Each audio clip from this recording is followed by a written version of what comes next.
Hola, queridos radioescuchas y televidentes. Bienvenidos al 9º programa de Radio TV Taína. Les saluda desde México su amiga y presentadora Nancy Palacios. Quiero dar una cordial bienvenida a los ponentes. Contamos con la presencia del licenciado José Luis Fernández Pagán. Él es de Puerto Rico. Es miembro de la Comisión de Relaciones Exteriores del Partido Independentista Puertorriqueño. Nos da mucho gusto contar con su participación, José Luis Fernández. ¿Cuáles son los acontecimientos que provocaron el grito de Lares? Gracias, Nancy, por la oportunidad que me está dando en el programa de Radio TV Taína. El tema que estamos discutiendo hoy va a ser el grito de Lares, que es un grito de guerra por la independencia de Puerto Rico de España. Se llama grito de Lares porque en el siglo XIX la palabra grito fue sinónimo de declaración de independencia y a su vez símbolo de movimiento que buscaban la libertad. Por ejemplo, el grito de Dolores, que fue en México, el grito de Iparanga en Brasil y el grito de Yara en Cuba. El 23 de septiembre de 1868 en el pueblo de Lares aconteció la primera revolución independentista en Puerto Rico, liderada por Ramón Emeterio Betances y Segundo Ribelli, motivado por las injusticias del régimen español en la isla. Cientos puertorriqueños y puertorriqueñas entraron gritando al pueblo de Lares: ¡Viva Puerto Rico libre! Frase que ha continuado siendo resaltada en las luchas de los boricuas que hoy día siguen en busca de la libertad. El grito de Lares es ícono de las luchas independentistas del país, que tuvo el propósito de buscar la independencia de Puerto Rico de España, y fueron varios los líderes que participaron y aportaron en la realización de este evento, que seguirá siendo recordado a través de nuestra historia.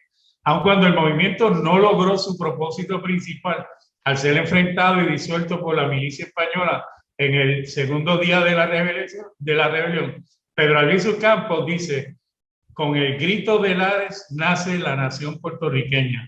Pero para entender por qué transcurre este levantamiento armado contra los españoles, tenemos que conocer el trasfondo histórico, las motivaciones y los eventos que lo impulsaron. Los españoles, a pesar de haber venido a Puerto Rico en el año 1493, comenzaron el proceso de colonización en el 1508, dirigido por Juan Ponce de León. Y este plan de colonización tenía como objetivo cuatro puntos: la apropiación de nuestros recursos naturales, subyugar la población taína, que en ese momento la población era unos 100,000 habitantes, en la explotación del trabajo en un tipo de semiesclavista, y poblar la isla con españoles.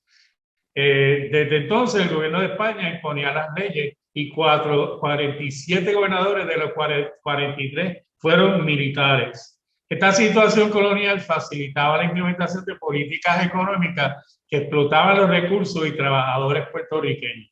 Recordemos que el incentivo principal del plan de colonización fue la fiebre del oro. Sin embargo, surge un nuevo desarrollo económico, la del azúcar, ganadería y corte de madera, que fue el resultado de que los españoles, después de haberse apropiado de lo que se estima en 2,000 millones de dólares en oro, su interés por el oro en Puerto Rico se enfocó hacia otros países del continente americano, liderado por el narcocorte. Durante los siguientes siglos, muchos historiadores coinciden que ahí es donde nace un espíritu de nacionalidad puertorriqueña en la isla. Uno, se dio el mestizaje y los españoles establecieron un sistema de división racial que clasificaba a los esclavos, criollos, inmigrantes y españoles. Este sistema limitaba los derechos de la población de acuerdo con su parentesco y ascendencia. Sin embargo, en el siglo XIX la población negra y criollo superaba a la población española en la isla. Y esto marcó entre los naturales, que eran los nacidos en Puerto Rico, y los blancos españoles, un choque de lucha de clase entre ellos. Segundo, el contrabando. Era una economía subterránea que fue necesaria y generó riqueza a la economía de la isla, ya que en aquel entonces existía mucho la pobreza, al punto de que Miguel Enrique, que era un mulato y también era contrabandista, y era el mulato más acordado de la isla, le prestaba dinero al gobierno del ultramar de Puerto Rico. Este contrabando crea conflictos, pues la colonia española no cobraba impuestos por ello. Entre los años 1825 y el 1850, la industria principal de Puerto Rico era la azucarera. Los comerciantes extranjeros y hacendados dependían de esclavos y jornaleros para trabajar en las haciendas. Para ello, los españoles habían traído desde 1513 africanos esclavizados y continuaron con la trata de esclavos. El índice de esclavitud para el 1812, que habían unos 17,000 esclavos, ya para el 1846 había ascendido a 51,000 esclavos. España en ese entonces también aprueba la cédula de gracia. Y esta lo que hace es liberalizar las prácticas mercantiles y permitió el comercio de azúcar en gran escala con los Estados Unidos, las colonias europeas y del Caribe. Eso es un hecho importante, pues este comercio de azúcar con Estados Unidos, dicen los historiadores, fue el germen del movimiento anexionista con Estados Unidos. Y por último tenemos otra cosa que es la lucha bolivariana, que trae a Puerto Rico inmigrantes venezolanos que eran personas contrarrevolucionarias y quienes a su vez vienen con riqueza y aportan capital a nuestra economía. Quiere decir que está Puerto Rico en un proceso de desarrollo. Y ante este panorama de cambio en el continente americano y del Caribe, surge desde el punto de ese espíritu nacional puertorriqueño, con sus manifestaciones culturales en las bellas artes, tales como la música, pintura, la literatura, al igual que un despertar político donde se comienzan a hacer reclamos de derechos de la nación puertorriqueña a la corona española. España declara a Puerto Rico entonces como una provincia ultramar para tener un mayor control y se crea un debate entre independentistas y autonomistas en la isla. Se crea un movimiento revolucionario en la isla. Surge María Mercedes Barbudo, quien hace contacto con el general Antonio Valero Bernabé, un puertorriqueño que peleó con España contra Francia y luego contra España en las Américas con Bolívar. Antonio Valero fue una figura importante porque comenzó una expedición para liberar a Puerto Rico de España. La lucha bolivariana, según se fortalecía en el continente, hacía que los españoles revocaran las reformas económicas y liberales concedidas a Puerto Rico. Traen un militar español que se llama Miguel de la Torre, quien implantó el gobierno de las 3B, baile, botella y baraja. Y su filosofía era que el pueblo que se entretiene no conspira contra su gobierno. Corregel, en su libro La lucha por la independencia de Puerto Rico, dice que nuestra historia le correspondía a Valero ser nuestro libertador, porque fue el primer puertorriqueño que tenía claro la independencia de la isla, pero que no sucedió así, porque el movimiento revolucionario de Puerto Rico para esa época era muy incipiente. ¿Pero qué pasó con el plan de Valero para la independencia de Puerto Rico? Pues en 1826 se da un congreso en Panamá donde se reúne el movimiento revolucionario de la América y ahí estuvo Valero y estuvo Bolívar. Sin embargo, el secretario de Estados Unidos, Henry Clay, envía una comunicación al Congreso, a ese Congreso que dice, y cito, los Estados Unidos están satisfechos con la actual condición de Cuba y Puerto Rico como pertenecientes al poder español, con sus puertos abiertos como lo están al presente a nuestro comercio. No desea pues este gobierno un cambio político en su sistema administrativo. Conforme a muchos historiadores, Valero y Bolívar deciden en continuar con el plan de independencia de Puerto Rico para evitar un confrontamiento militar con los Estados Unidos. Esa era nuestra situación histórica para el 1867.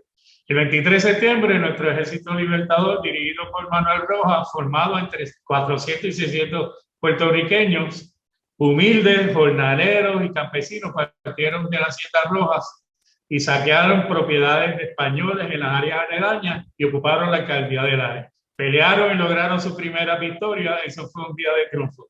Tomaron el pueblo y con entusiasmo patriótico proclamaron con orgullo y se constituye el primer gobierno provisional de la República de Puerto Rico bajo el presidente Francisco Ramírez Medina. Pero al día siguiente aconteció lo más doloroso. Los españoles los estaban esperando con el grueso de sus tropas en el pueblo de San Sebastián. Fueron momentos difíciles, los nuestros dieron una gran demostración de valor y heroísmo. el combate era muy desigual.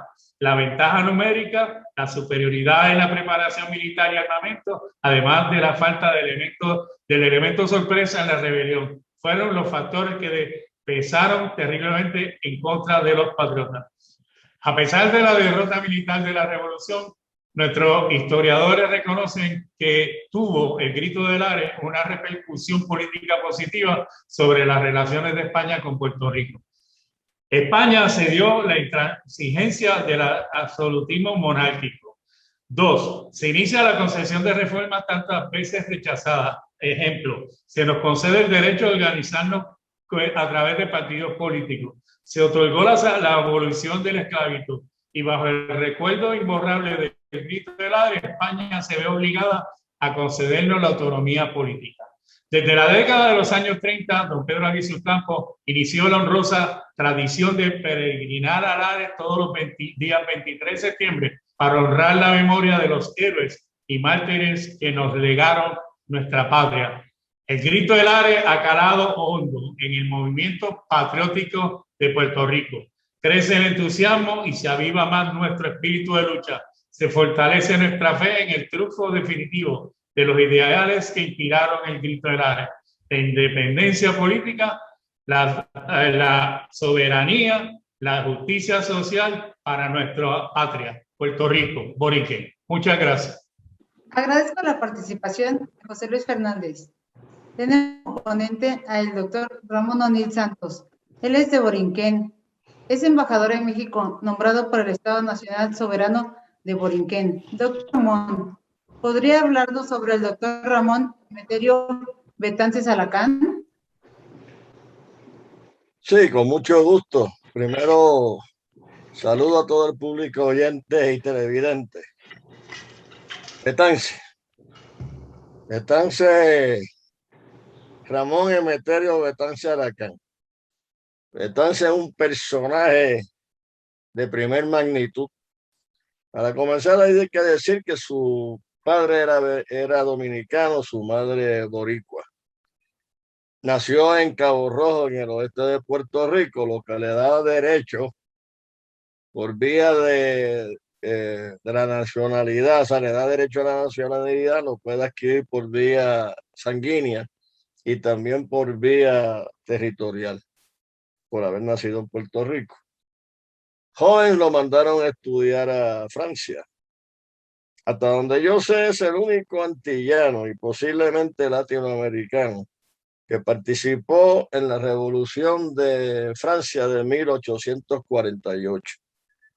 Allí, en las barricadas de París, fue donde él inició su lucha revolucionaria, cuando era estudiante de medicina. Por eso en un ayer, 50 años después, él entrevistado por Luis Bonafont, un boricua periodista que vivía también allá en Europa, él dijo que la revolución de Lares y la revolución después de Yara en Cuba, que era la continuación de la revolución acontecida en Francia en el 1848. Se hizo médico, regresó a su patria. De la primera cosa que hizo fue liberar a sus negros esclavos, porque él era hijo de un hacendado que tenía esclavos. Su padre murió y él recibió la herencia y parte de lo primero que hizo fue liberar a mis esclavos, pero también atendió por igual a blancos y negros en una epidemia de cólera recién el llegado. Agotó muchos corceles buscando darle salud y atención médica por igual. Eso le ganó la enemistad de España. Entonces fue uno de sus primeros exilios. O sea, España acontecía con gente como Betance, lo exiliaba. Normalmente los mandaba a España para tenerlo bajo supervisión. A diferencia de los gringos, que los gringos lo que hacen es que nos mandan a Estados Unidos encarcelados a sus mazmorras de máxima seguridad. En ese sentido hay que decir que España era más flexible que el actual imperio. Entonces era un hombre que además de de ayudar a los negros y a los blancos por igual, trató de fomentar el desarrollo de Puerto Rico porque venía de estudiar y de formarse académicamente del país más adelantado en ciencia y en tecnología del planeta. Estamos hablando de la Francia, de aquel ayer. Tuvo, como dijo el compañero José Luis, una gran participación en el Grito del Ares.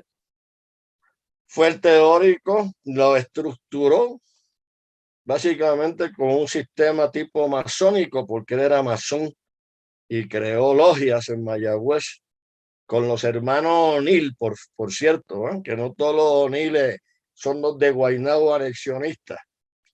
Y desde esa logia creó asociaciones para comprar a los negritos antes de que los bautizaran. Digo negritos, me refiero a niños, ¿no? Porque era más barato antes de que se bautizaran que bautizados. Entonces inmediatamente él los emancipaba. Uno de sus hijos adoptivos, porque él no tuvo hijos sanguíneos, que se llamaba como el Ramón Betance, murió combatiendo por la independencia de Cuba en Cuba. Entonces él tenía una visión muy amplia sobre lo que era el Caribe.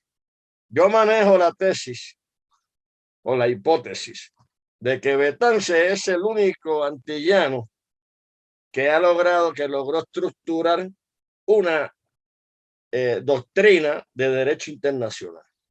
Cuando estaba en todo su apogeo la doctrina Monroe, que expresaba que América para los americanos, entiéndase América Latina completa para los gringos, Betance fue el único contestatario que le dijo sí, pero las Antillas para los antillanos. Lo desafió.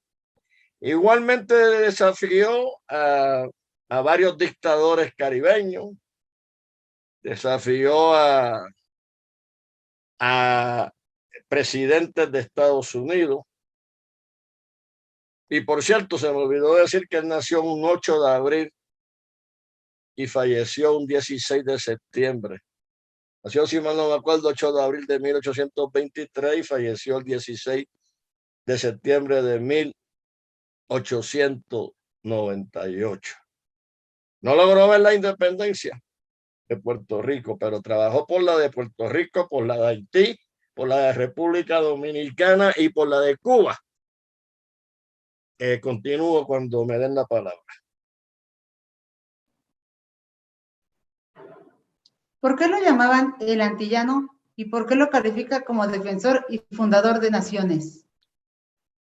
Muy buena pregunta, mi distinguida Nancy. Cada día tú estás más bonita, mujer. Bueno, sigo platicando. Le llamaban el antillano porque él así firmaba sus decretos, sus escritos, porque él fue también periodista de gran prestigio, ¿eh? Dominaba 3 lenguas.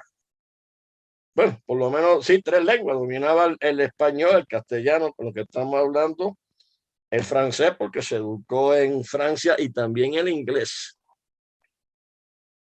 Por eso es que le llamaban el antillano, pero también, y no menos importante, por su compromiso con la independencia de las Antillas, con su compromiso de preservar las que ya eran independientes, como el caso de Haití y como el caso de República Dominicana, que el presidente norteamericano que participó en México, en la invasión de México de 1847-48, donde le depredaron por las armas más de 1 millón de kilómetros cuadrados al pueblo azteca, mixteca, tolteca, purépecha, etcétera. Ese Grants, ya me acordé el apellido, que ya era presidente de Estados Unidos, intentó comprar a la República Dominicana y Haití porque habían allí 2 dictadores que estaban dispuestos a eso. Cuando los dominicanos resistieron, porque Luperón tuvo que ver mucho con eso, porque trabajaron al unísono, General Gregorio Luperón, entonces o trataron de comprar la enorme bahía de Samaná de República Dominicana y el cabildeo que hizo Betances en Estados Unidos y en Europa, junto con las conspiraciones militares con el general Luperón, Gregorio Luperón, evitaron eso. Ahí estamos viendo cómo él defendió dos naciones, dos soberanías. Pero por otro lado, hasta su muerte en París, Francia, muerte que sufrida, y que cuando muere lo que tenía era 2 francos y creo que 15, 20 céntimos de franco como capital. Hasta ese momento que él muere en París, Francia, siempre defendió y apoyó en todos los niveles, periodístico, diplomático, armamento, de todo, a la independencia de Puerto Rico y a la Revolución Cubana, porque era parte de un proyecto del Partido Revolucionario Cubano, fundado por boricua y por cubanos. Betances no le llamaba Partido Revolucionario Cubano, le llamaba Partido Revolucionario Cubano y puertorriqueño porque fue fundado por las dos diásporas.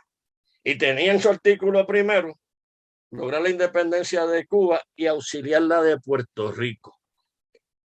Ese era el plan grande que él posteriormente, cuando surge Martí 30 años después, acuerda con Martí.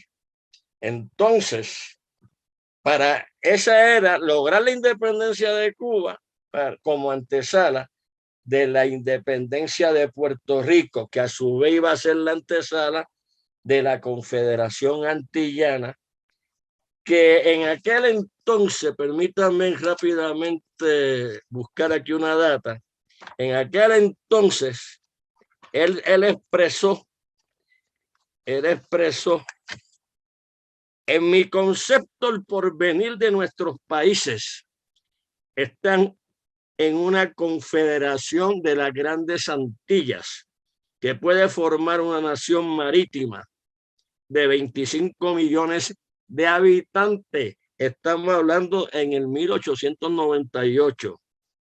Yo he dicho que Lord Gladstone aprobaba la idea y que Inglaterra consentiría en hacer entrar en ella la isla de Jamaica. En aquel entonces, 1898, contestándole a Luis Bonafus Quintero, un periodista que en aquel ayer fue conceptuado el mejor periodista de habla castellana en Europa, del pueblo de Guayama. Ese es nuestro jíbaro. Gracias. Muchas gracias, doctor Ramón O'Neill. En el segmento cultural tenemos una interesante entrevista a Roy Brown, cantautor boricua de fama internacional, exmiembro del grupo Taone, musicalizador, arreglista e intérprete de los poemas de Juan Antonio Carretier Montes, productor de varios álbumes musicales, entre ellos Aires Bucaneros. Va a llevar esta entrevista el compañero Enrique Caruqui. Muchas gracias.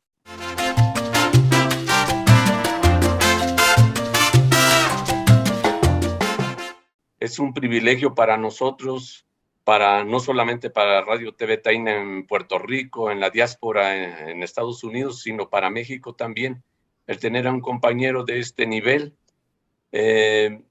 Muy desfavorecida la presentación que le hizo la compañera Nancy Palacios, porque es extenso todo su currículum que tiene Roy Brown en su trabajo musical, en su trabajo cultural.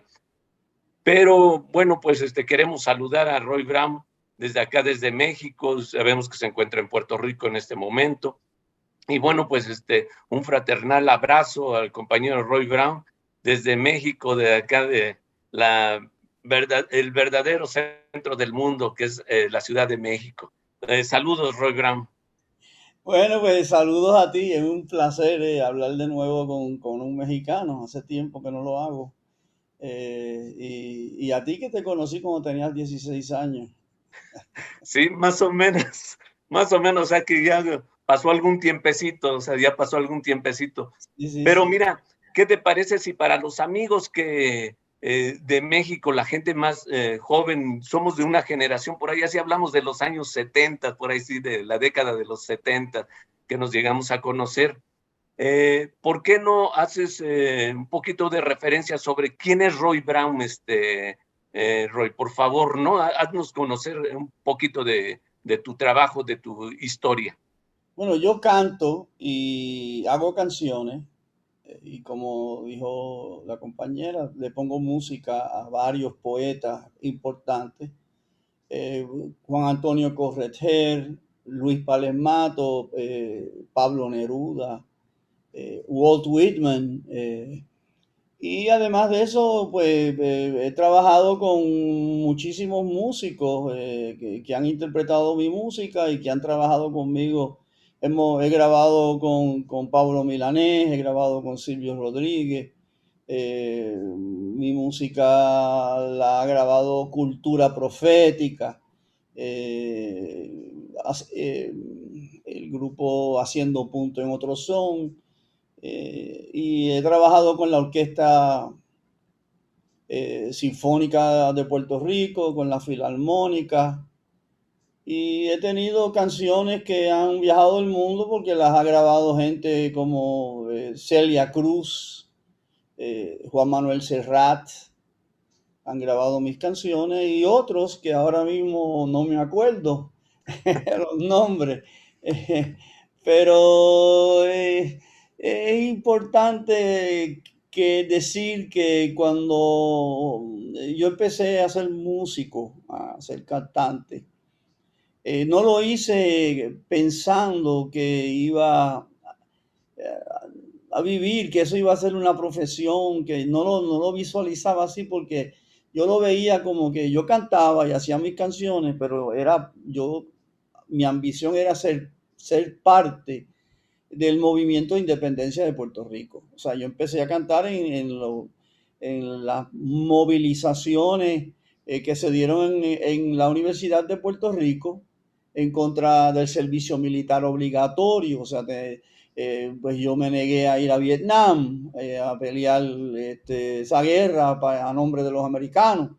Y en contra del racismo que había en Estados Unidos. O sea que de ninguna manera yo concebí que con pasado el tiempo las canciones que yo hacía y que hice pues iban a cantarse en todas partes del mundo, y que iba a vivir de esto.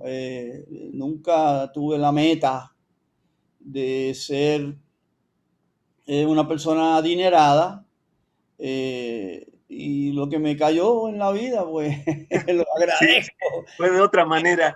Roy, Lo agradezco. Sí. Así la vida lleva por diferentes caminos donde uno no los tiene muy seguros, ¿no? Oye, antes de hacer un primer corte, queremos presentar uno de tus videos, uno de los temas íconos también aquí en México, porque déjame decirte que tú, tanto como otro grupo que fue el grupo Taune, fueron íconos de la independencia de Puerto Rico aquí en México en las décadas de los 70s y los 80s. Y queremos presentar un tema, un video musical tuyo, me parece que es arreglos tuyos, sobre, perdón, es una canción tuya, la de Borinquen en la Luna, ¿no es así? ¿Por qué no nos describes tantito? Boricua en la Luna. Un boricua en la luna. ¿Por qué no nos comentas rápidamente alguna cosa y presentamos el video, te parece? Bueno, son unas décimas, que es una forma clásica de expresión de la música campesina puertorriqueña. Y esas décimas son de Juan Antonio Corretjer. Yo le puse música con un poquito, ¿verdad?, de influencia de la modernidad, de los acordes, pero nada, es folclore, es pueblo. Bueno, pues ¿qué les parece, Roy? Vamos a escuchar este tema, vamos a ver este tema. Adelante, vamos a escucharlo.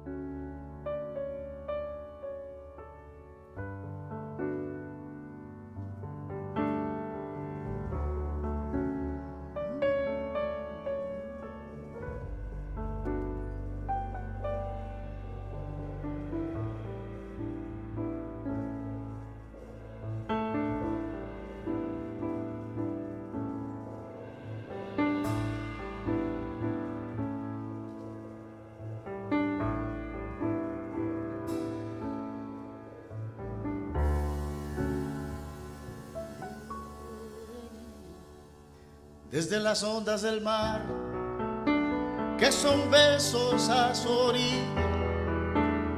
Una mujer de Aguadilla vino a New York a cantar, pero no solo a llorar, un largo llanto y morí. De ese llanto yo nací. Como en la lluvia una fiera, y vivo en la larga espera de cobrar lo que perdí.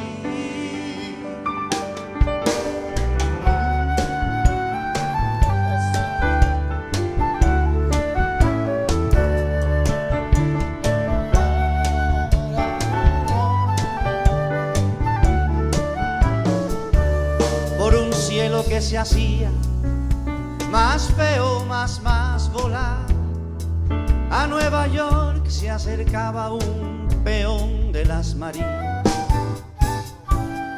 con la esperanza, decía, de un largo día y poder, pero antes me hizo nacer. Y de tanto trabajar se quedó sin regresar, reventó en un taller.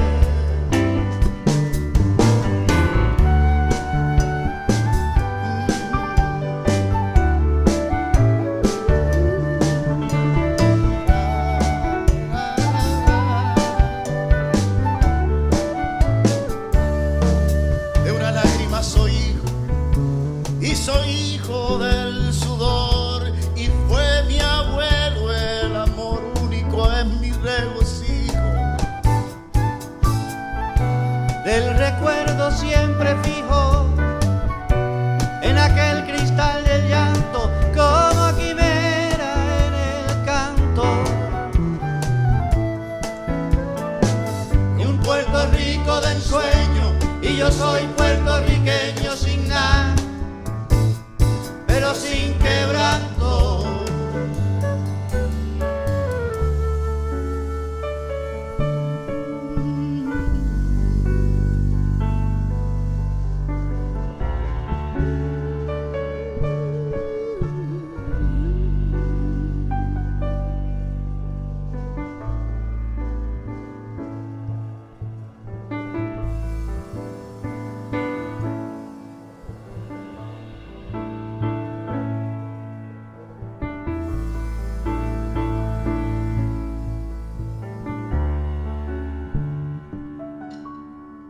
Y el lechón que me desmienta, que se ande muy derecho, no sea en lo más estrecho de un zaguán, pague la frente.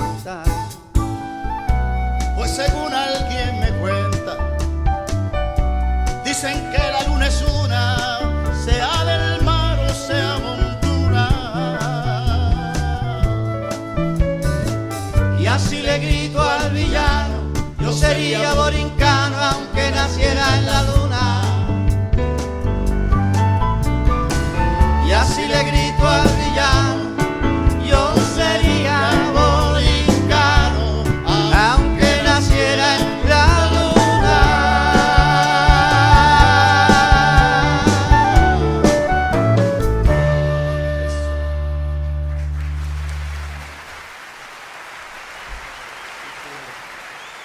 Gracias.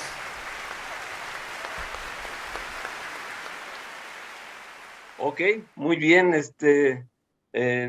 Vuelvo a reiterar, Roy, es un privilegio tener ya, hiciste mención de todo tu trabajo y como mucho otro que seguramente se te escapa de las manos, ¿no?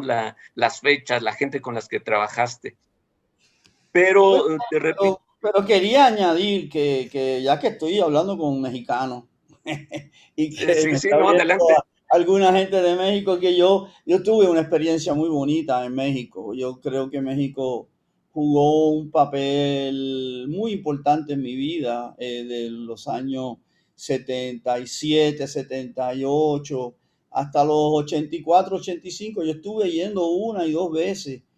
Y entonces yo tuve grandes amigos como Alberto Garay, como Gabino Palomares tenía un Volkswagen de eso, y él me llevó por toda la Ciudad de México y me llevó a cantar un montón de sitios. Los folcloristas, Amparo Ochoa, yo conocí aquí en Puerto Rico a Alejandro Filio, y le cogí mucho cariño, aquí le tienen mucho cariño. Vino Fernando Delgadillo y nos dimos unos traguitos juntos también. Y conozco pues, la historia de ese gran cantor que no pude conocer, Oscar Chávez. O sea que yo caminé México y me tomé mi tequila y mi mezcal. Sí, claro. Y pasé noches buenas y noches malas, pero sí le tengo mucho cariño a esos años. Sí, fíjate que de hecho muy rápidamente mencionas por ahí a Beto Garay también. Beto Garay, lo quiero un montón. Sí, Raúl San Germán, también compañero de un grupo musical el grupo Mecay. Mecay, sí. Sí. Oye, Roy, quisiéramos hacerte otra pregunta, ya que te tenemos en esta ocasión, aprovechando que te tenemos aquí en este momento. ¿Por qué no nos dices, nos comentas acerca de tu trabajo? ¿A dónde está caminando? ¿Para dónde va? Sabemos que tú tienes un trabajo desde la década de los 70 y bueno, pues hoy en día, para mucha gente que no conoce el trabajo aquí en México, de quién es Roy Brown, qué hizo, qué está haciendo en este momento, ¿por qué no nos comentas algo al respecto de por dónde estás caminando, hacia dónde estás llevando tu música? Y principalmente la cuestión del contenido de tus letras, ¿no? Que eso, te repito, en México fue un ícono, dos personajes que representaron la independencia o la lucha por la independencia de Puerto Rico. En la parte cultural fue Roy Brown y el grupo Taoné. Para nosotros fue un parteaguas estos dos grupos aquí en México, ¿no? Y bueno, pues yo he proseguido asociado, porque de hecho, como lo dije, me metí a cantante porque quería promover la libertad de Puerto Rico y la libertad de la gente. Por suerte, en la medida en que uno va cantando y va viajando y va conociendo gente, uno va aprendiendo. Entonces, la manera de pensar, la manera de cantar, la manera de tocar la guitarra, todo va adquiriendo más profundidad. Y pues yo, pues como te dije, pues hice un disco con Silvio Rodríguez, yo estoy asociado con algunas de las bandas más importantes de Puerto Rico, como es Fiel a la Vega, como es Cultura Profética, y he continuado en mi presencia en lo que es la canción de concientización, y sigo siendo independentista. Asumo muchos temas, porque la liberación de la mujer, el asunto del ambiente, yo llevo cantando sobre la destrucción de la tierra desde que empecé. Llevo alertando de la destrucción de esta avaricia del ser humano, y yo sigo cantando de eso, sigo haciendo canciones sobre esa temática, y sigo el trabajo, pero claro, los años pasan y uno pues ya no está tan militante, ya uno no está en las marchas corriendo y los policías con la macana detrás de uno, pues uno no puede correr, se le toca a los jóvenes. Y además de eso, yo viví 13 años en Nueva York y trabajé dentro del movimiento progresista de Estados Unidos y con el movimiento de los latinoamericanos, de la presencia, de afirmar la presencia latinoamericana en Estados Unidos. Chilenos, mexicanos, nicaragüenses, venezolanos, colombianos, argentinos. Ahí estuvimos, en esas luchas de esos pueblos bolivianos. Y luego regreso a Puerto Rico y mi vida ha sido una locura. Pero entonces vivir en San Juan, pues no me gustó. Le cogí fobia a Nueva York y le cogí fobia a las ciudades grandes. Así que yo vivo en el oeste de Puerto Rico. Yo vivo en la tierra donde nació Betances. Yo vivo en la tierra donde nació Juan Maribraz. Yo vivo en la tierra donde nació Rafael Cancel Miranda. Yo vivo en un lugar que es un maravilloso, donde la gente es maravillosa. Yo vivo en el tope de una montaña y soy papá de un joven de 16 años, de una joven de 21 años. Tengo 2 nenas mayores ya, pero estoy criando de nuevo a mis 76 años. O sea que entonces estoy dedicado a una familia, estoy dedicado a una vida un poco más, yo no puedo decir que es campestre, porque Mayagüez es un lugar de mucha cultura y de mucho que hacer. Pero mi vida está a tono. Yo vivo a tono con mis 76 años. Sí, ¿no?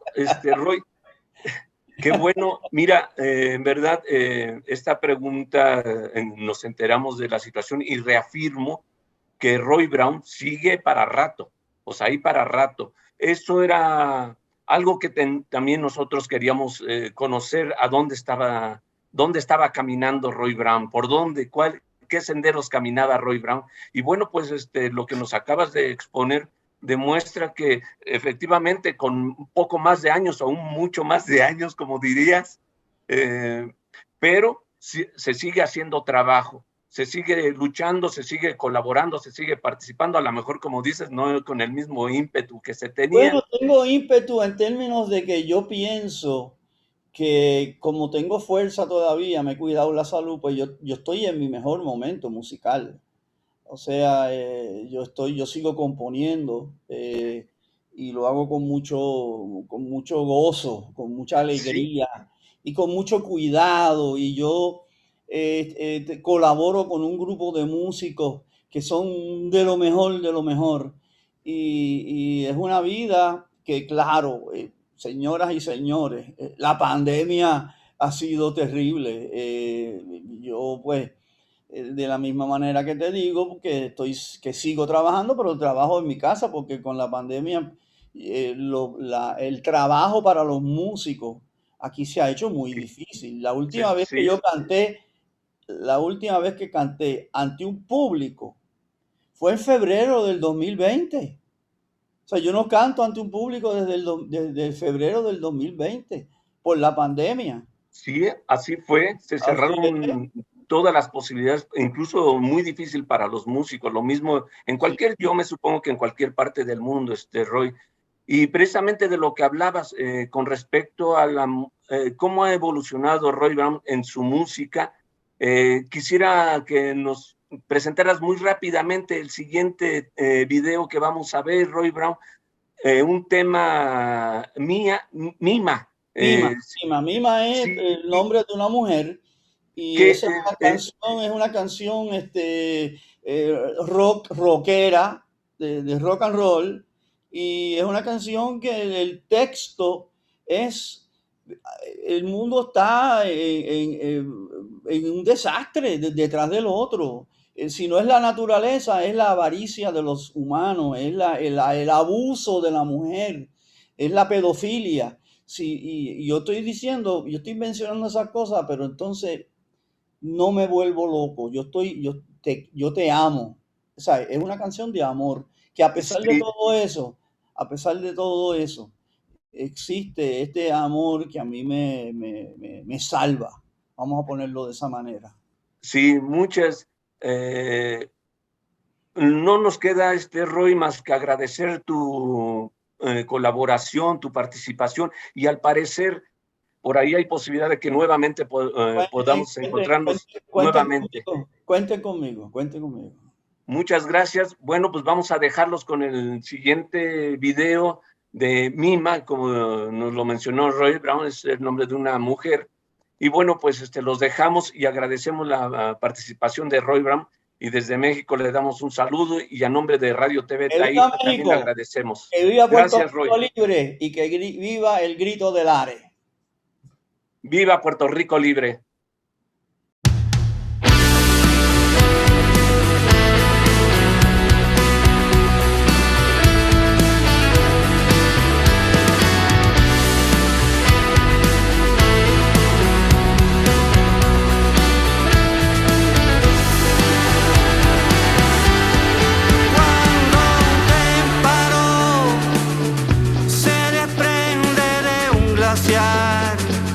Mima, yo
Agradezco a Roy Brown y a Enrique Caruqui.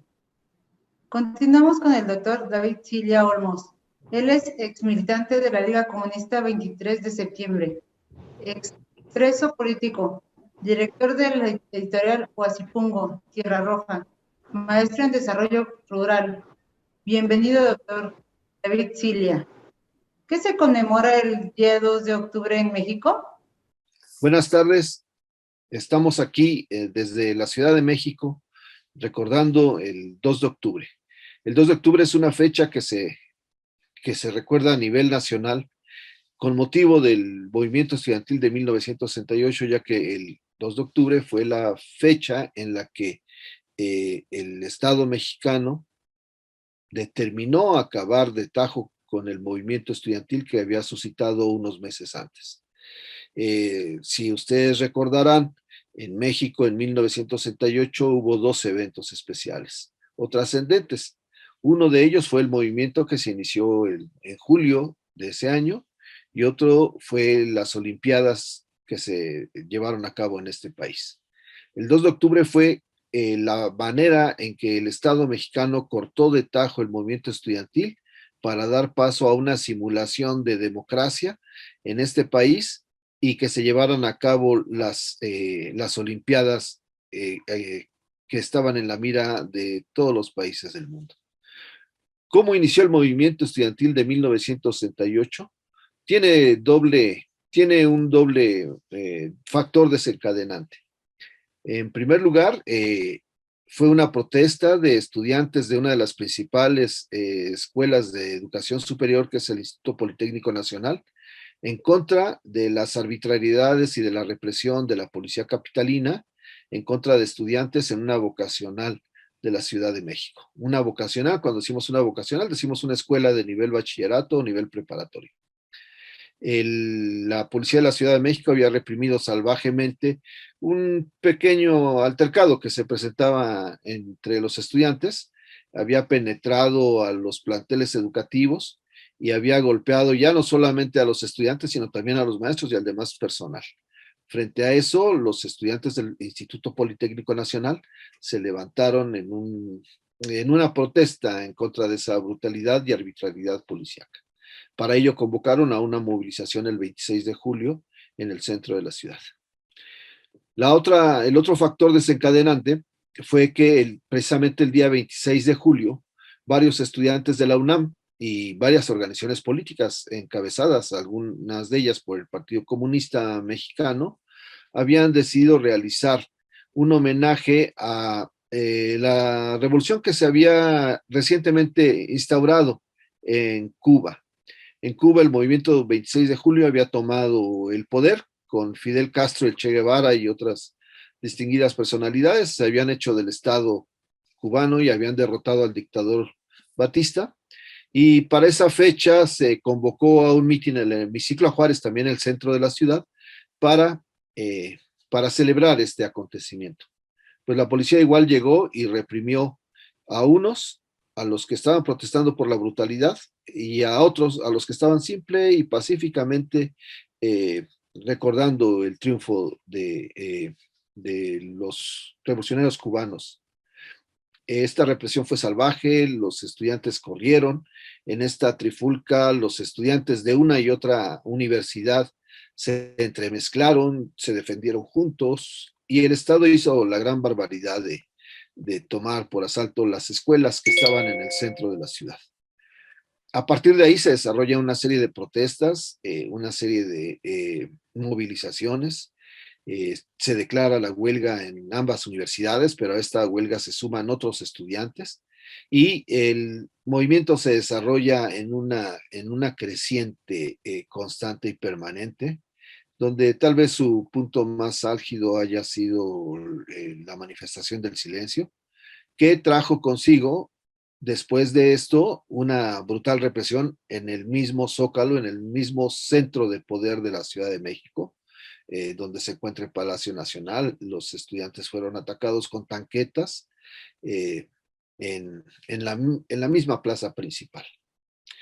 Esto llevó a una gran indignación y el movimiento siguió creciendo, y entonces el día 2 de octubre se convocó a una manifestación en Tlatelolco. Tlatelolco era una unidad habitacional emblemática y por lo moderno era una recién construida unidad habitacional muy cerca del centro de la Ciudad de México, y ahí se reunieron los estudiantes de todas las escuelas que estaban en esta movilización, que ya se contaban en cientos de miles, y ahí fueron reprimidos salvajemente por orden del presidente de la República y por orden del secretario de Gobernación, los estudiantes, mediante una trampa que prepararon días antes el Estado Mayor Presidencial, que consistía, por un lado, en aparentar que los estudiantes disparaban contra los soldados y entonces provocar que los soldados respondieran contra los estudiantes asesinándolos. Parcialmente lograron su propósito, pero el resultado fue la muerte. Por lo menos los informes de la Central de Inteligencia de Estados Unidos dicen que de más de 240 personas, y hay muchos testimonios. La cifra de muertos en la plaza de Tlatelolco aún está sin poder ser completamente definida, porque a los cuerpos los desaparecieron en el campo militar número 1, los cremaron, y también ninguno de los padres o muchos de los padres de familia no tuvieron la posibilidad de hacer una denuncia legal en un país donde la legalidad era violentada terriblemente por el mismo gobierno. ¿Cuáles fueron las consecuencias después del 2 de octubre? Pues un saludo a Radio TV Taína, es un importante medio de difusión, y agradezco mucho también a Enrique Aguilar que nos haya puesto en contacto por esta simbiosis que estamos haciendo. Le agradezco a este medio de comunicación y al compañero, y estamos hermanados también en la fecha del 23 de septiembre, que el pueblo puertorriqueño tiene como fecha emblemática por el inicio de su lucha de independencia, y que nosotros también la mantenemos muy en nuestra memoria porque es también el inicio de nuestra resistencia revolucionaria en el México contemporáneo. En 1965, el 23 de septiembre es el parteaguas de cómo el pueblo mexicano decide poner un hasta aquí al Estado mexicano y se lanza a la lucha revolucionaria. Y de se deriva también una de las organizaciones más importantes, seguramente la más perseguida por el Estado mexicano, que es la Liga Comunista 23 de septiembre, que también recordamos con mucho cariño. La represión del 2 de octubre, que implicó varios cientos no solo de estudiantes, sino también de otras personas asesinadas por el ejército mexicano, incluso algunos miembros del ejército resultaron heridos por las mismas balas del ejército mexicano, no terminó el 2 de octubre. A partir del 2 de octubre, la situación cambió dramáticamente, pero los estudiantes siguieron movilizándose y realizaron varias actividades. Incluso en noviembre, camiones enteros de estudiantes fueron secuestrados por el ejército mexicano y por la policía mexicana y reprimidos salvajemente. Fueron llevados a centros de detención ilegal y las movilizaciones finalmente terminaron extinguiéndose. El gobierno mexicano optó por la vía paramilitar, apoyando a los grupos de porros que existían en las universidades y en los institutos politécnicos para contrarrestar los efectos del movimiento.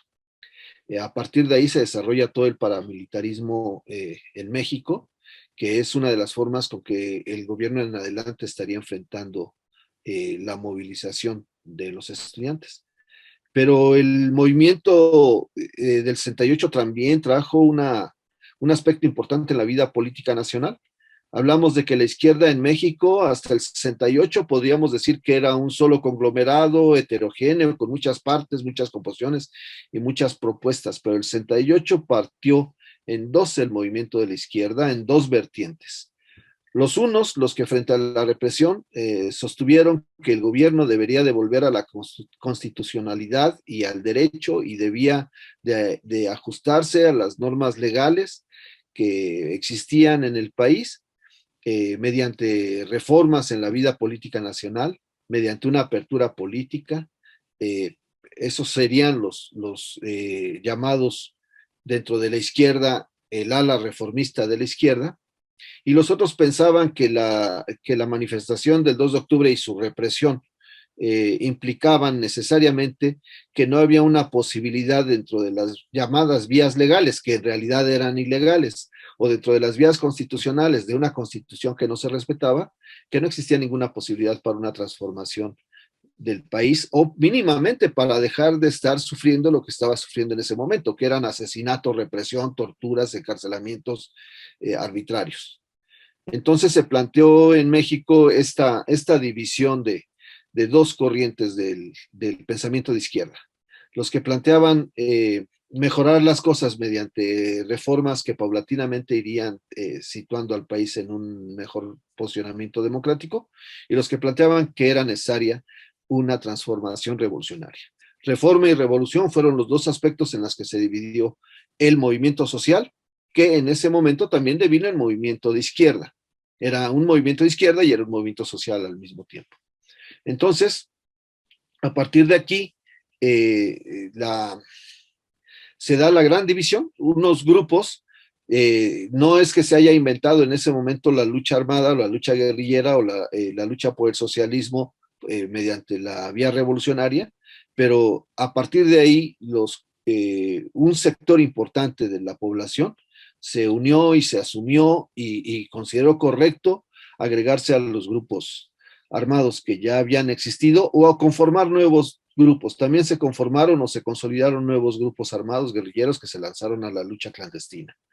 Y por otro lado, también se consolidó la tendencia de algunos sectores de la izquierda, vamos a decir, reformista o moderada, que planteaban la construcción de un partido legal que participara en elecciones y que pudiera hacer estas transformaciones. De ahí se derivan las dos grandes ramificaciones de la izquierda, los partidos legales que están dedicados a las elecciones y los partidos o organizaciones que están planteando la transformación revolucionaria del país. Como primer punto, acabar con el autoritarismo gubernamental.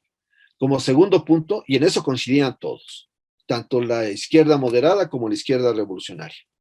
El segundo punto era la eliminación de este gobierno dictatorial que teníamos, y el tercer punto, el establecimiento de una nueva forma de gobierno para México, que algunos planteaban un gobierno democrático, otros planteaban un gobierno democrático popular, otros planteaban un gobierno democrático popular antiimperialista, otros un gobierno socialista. Ahí ya las organizaciones de izquierda ya tenían cada cual su propia idea de qué es lo que sería después, pero en lo que siempre coincidieron es que había que acabar con este gobierno dictatorial, lo cual lamentablemente se cumplió solamente muchos años después y de manera reciente.